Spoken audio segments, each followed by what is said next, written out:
Assalamualaikum warahmatullahi wabarakatuh. Di video ini saya akan membahas tentang Ma'rifatur Rasul. Ma'rifatur Rasul sendiri dalam garis besar merupakan membincangkan bagaimana mengenal Rasul, apa saja yang harus dikenal dari Rasul, dan bagaimana pula cara kita mengamalkan Islam menurut petunjuk Rasul. Yang pertama, hajatul insan ila Rasul, yang berarti kebutuhan manusia kepada Rasul. Hajatul insan ila Rasul terbagi menjadi 4, yaitu al-insan, fitrah, hidayatul Rasul, dan ibadatul sohih. Al-insan berarti manusia. Manusia merupakan makhluk Allah yang diberikan banyak kelebihan dan keutamaan, diantaranya fitrah dan akal.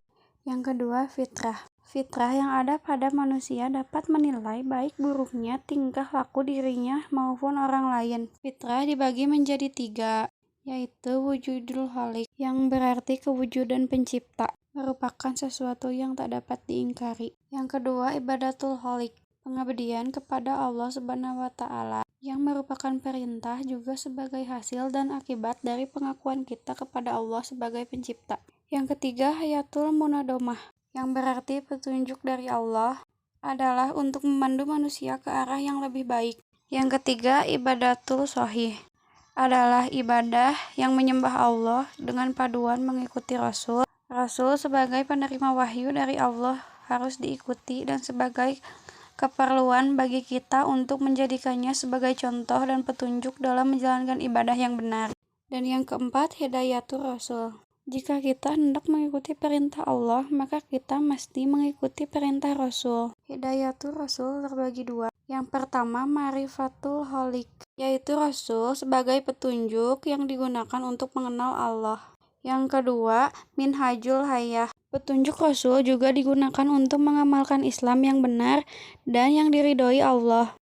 Tarifatul Rasul, yang berarti tentang Rasul. Dari segi bahasa, Rasul berasal dari kata rasala yang berarti mengutus, sedangkan kata Rasul merupakan bentuk infinitif dari kata rasala. 2 kata kunci untuk memahami definisi ar-Rasul, yaitu hamilur risalah, membawa risalah, dan menyampaikan risalah. Dan kudwatu fi tatbiqir risalah, menjadi kudwah dan contoh bagi umat manusia dalam menjalankan ajaran yang dibawanya. Selanjutnya, ciri-ciri Rasul. Memiliki sifat as-sifatul asiyah, yaitu sifat-sifat dasar bagi Rasul.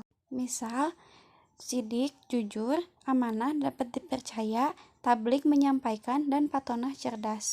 Lalu memiliki mukjizat, yaitu perkara-perkara luar biasa yang dapat dilakukan dengan izin Allah untuk melemahkan mereka yang menantangnya. Selanjutnya, adanya al-bisyarat, atau berita gembira. Adanya an-nubuwat, yaitu berita kenabian yang disampaikannya. Dan adanya al-samarat, yaitu hasil dakwah yang dilakukannya. Materi selanjutnya, makanatur Rasul, yang berarti kedudukan Rasul. Kedudukan Rasul abid min ibadillah, yaitu hamba di antara hamba-hamba Allah. Rasulullah Muhammad SAW adalah sebagai hamba dan juga sebagai manusia biasa. Al-insan, Rasul sebagai manusia. Perilaku ini menggambarkan suatu aktivitas sehari-hari manusia, yakni Rasul juga makan, minum, pergi ke pasar, beristri, berniaga, dan beraktivitas layaknya manusia pada umumnya. Nasab, Rasul berasal dari keturunan Quraisy. Beliau memiliki keluarga dan keturunan yang jelas, begitu pula tentang sejarah keturunan dan asal-usulnya. Fisik Nabi Muhammad digambarkan oleh banyak hadis seperti rambut yang rapi, badan yang kuat, dan tingginya yang sedang. Dan sirah nabawiyah, yaitu sejarah kenabian. Sebagai penggambaran Nabi, as-sunnah berarti jalan. Atau maksud dari sunnah Nabi adalah segala sesuatu yang disebutkan dan diamalkan. Juga sesuatu yang boleh dilaksanakan dan juga boleh tidak. Fiqhul ahkam atau hukum fikih berperan sebagai aturan atau panduan ke arah sempurna Rasul minal mursalin, yaitu Rasul di antara Rasul-Rasul. Nabi Muhammad SAW selain sebagai hamba biasa juga sebagai Rasul yang mempunyai keutamaan, ciri-ciri kerasulan, dan juga mempunyai mukjizat dan tugas-tugas yang mulia, yaitu tabligh risalah, yang berarti menyampaikan risalah.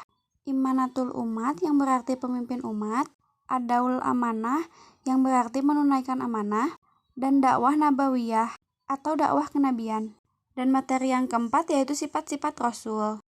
Rasulullah Muhammad Shallallahu Alaihi Wasallam memiliki sifat-sifat kerasulan sebagai berikut. Yang pertama al-basariyatul, yaitu kemanusiaan seutuhnya. Namun beliau mendapatkan wahyu.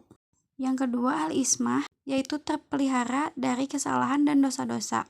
Karena Rasul memiliki sifat al-basyariyah yang mungkin saja pernah salah atau keliru.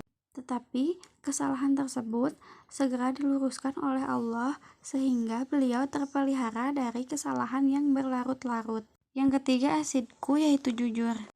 Jujur merupakan sifat utama yang harus dimiliki setiap insan. Yang keempat al-fatonah, yaitu cerdas, termasuk kesempurnaan yang harus dimiliki seorang Rasul, karena beliau bertugas memimpin umat manusia. Selanjutnya al-amanah, yaitu terpercaya, dan at-tabligh, menyampaikan.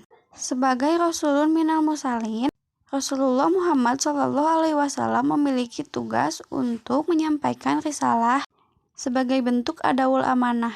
Dan yang terakhir al-iltijatul kamil, yaitu komitmen yang sempurna terhadap kebenaran dan tidak pernah bergeser sedikit pun dari kebenaran dan senantiasa berkomitmen dari segala sisinya.